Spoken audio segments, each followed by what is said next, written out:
চিন্তা করে কথা কই, জি ওইটাই তাদের আকাঙ্ক্ষা। বুঝতেছি, আমি টেকনিক্যালিটি কাজে বুঝতেছি, কিন্তু ওরা মনে হয় ওই পথে নেওয়ার জন্য ইয়ে করছে। দরকার নাই, ওটা দরকার নাই। আমি সেনাবাহিনীর সাথে কথা বলছি, ওরা রেডি থাকে, ঠিক আছে। এখন তো আমরা অন্য ইয়ে করতেছি, ড্রোন দিয়ে ছবি নিচ্ছি, আর হেলিকপ্টার ইয়ে মানে কয়েক জায়গায়।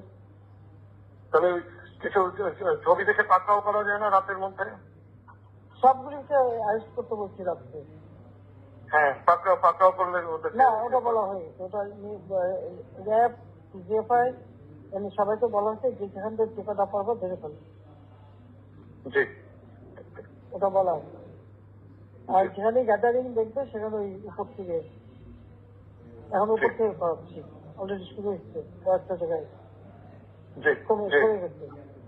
জি মোহাম্মদপুর থানার দিকে মনে হয় যাচ্ছে একটা, আমাকে সরাসরি বলবো। থানার দিকে হ্যাঁ হ্যাঁ, তোকে পাঠায় দিই রাত্রে। জি, তাহলে আপনার নির্দেশনা লাগবে, উনি এখনো না, আমার নির্দেশনা দেওয়া আছে, ওপেন নির্দেশনা দিয়ে দিচ্ছে। এখন লেখা লিখবেন, ব্যবহার করবে, যেখানে পাবে সেটা গুলি করবে, জি জি ওটা বলা হচ্ছে। এখন আমি এতদিন বাধা দিয়ে রাখছিলাম, ওই যে স্টুডেন্টরা ছিল ওদের সেফটি কথা চিন্তা করে, তারপর তো এই রাতে